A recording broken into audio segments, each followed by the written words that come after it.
Back here on YouTube for the longest time since WrestleMania 31. You haven't seen me, and I'm back here today for my new series, Wrestling Theory, where we'll cover potential storylines for future WWE as I'm going. Because I don't feel like I'm doing TNA or Lucha Underground at the current moment with their tapings. Today, as you can see in the video, we're going to discuss Zack Ryder. Zack Ryder has been used mostly as a jobber over the last few years, although he has won the Tag Team Championships with Kurt Hawkins and is the former United States Champion.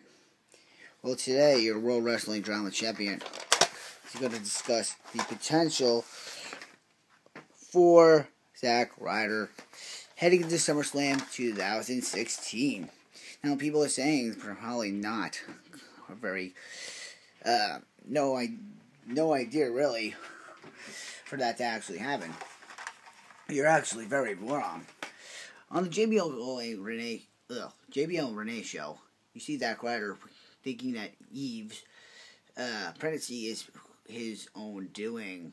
That is not probably been remotely true, but let's try this. This is being recorded 2 weeks before Payback. I did not see Zack Ryder getting on it. 1. Money in the Bank. Dolph Ziggler versus Zack Ryder for the right to call Eve. Heading into Raw, Zack wins. Heads into Raw, Dolph turns heel. He says, "I stole him, broski." That's not gonna work. I stole him, broski. I'm the dad, I mean. Ugh, I can't talk right now. Alright. This will give you a while. Alright, so then he says, "I stole him, broski. Battleground. Dolph wins by hook or by crook." Now, this is the one I really don't get, and my friend was laughing at this one. Dolph versus Zack with Eve's fraternity test over the ring at SummerSlam. It highlights Zack being from New York, and it's his big match. Anywho, Zack wins, and I don't know his first name, so we'll call him Mr. Gracie. Eve's husband, a martial artist, comes out and jumps Zack from behind. You have your WrestleMania match right there, brother. I have the whole story built up. Night of Champions, I did not have a real good match for, so I just threw Dolph and Zack on the pre-show for the internet title. Zack wins. I don't really care, but that's the one pay-per-view probably I don't really care about in this whole thing. John Cena comes out and does a heel face. "I want the WWE title back." And he tries the US title. He said, "I loved being US champion, but I want the WWE title back."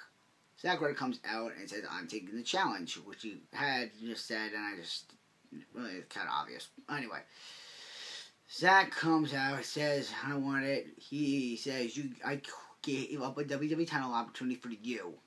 You stole my girlfriend and came push me off a stage. That's all you gotta do with the storyline. Anyway, Cena wins the Open Challenge and defends the title again at Hell in a Cell. The last 3 members of the Survivor Series traditional tag are Dolph Ziggler, Cena, and Ryder. Team Ziggler versus Team Cena. Ryder gets eliminated, and John Cena takes the win from Dolph Ziggler. TLC Triple Threat Tables match, because I don't want to see it in a ladder match for this card. So that ends the year. So now we're in 2016, where I've already mentioned one match. The second match, I don't know what I want to do with the Royal Rumble. I just want Zack to be in it and kind of get over a little bit more.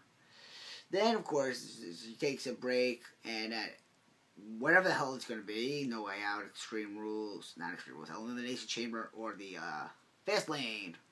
So not noticeable, we didn't remember. Anyway, at Fastlane, Zack defeats Chris Jericho because Chris Jericho didn't know who he was or something like that, and he was on his birthday cake apparently at the WWE restaurant. Yeah. That brings him to his match with Gracie. Zack wins against Jericho going over. Then he takes on Gracie, and that's it. That's what you would think, right? This is where the video's ending. He loses to Gracie, and he goes back to being a jobber. No. Sometime between the Royal Rumble and Fastlane, Kane defeats John Cena to become the United States Champion, and they have a Long Island street fight where Zack wins. Payback is this Kane rematch. Money in the Bank, he actually participates in Money in the Bank. Dolph Ziggler, and he doesn't win Money in the Bank, but he beats Kane. Zack Ryder versus Kane Dolph Ziggler versus Zack Ryder at Battleground. And then we got SummerSlam, and I have the match against Cena, which I feel like Cena will win, but I would love to see Zack Ryder go over. So, do you think that could help Zack Ryder's career? I think I should be ready for WWE. On that same Zack. And the only reason I've been thinking about this lately is because people say Zack's the next one to get released. When I see the most potential. If I'm the last broski around that can see Zack Ryder's potential, then I guess I am. Well, in the meantime, in between time, I was the only one who said the night after WrestleMania, Brock Lesnar would give it up a challenge, and Zack Ryder would die in that match before he won the WWE title. Yeah. But, and my other theory is he wins Money in the Bank and cashes in on Brock, do the same thing at SummerSlam with the New York crowd. But other than that, what's our broski going to be up to? I think I put in a reasonable the first storyline where it could be saved. Zack can be saved. But, I don't know. So, to all you Zack Ryder fans, woo woo woo, you know it. From the Internet title to the World Wrestling Drama title, two titles that make absolutely no sense and have never been defended. I'm your host of this video, PD Nice. You comment, you like, you tell me your thoughts. And in the meantime, that's the nicest line, because PD Nice said so. What are PD's favorite 5 words? Stay nice for disability. Stay nice for disability rights.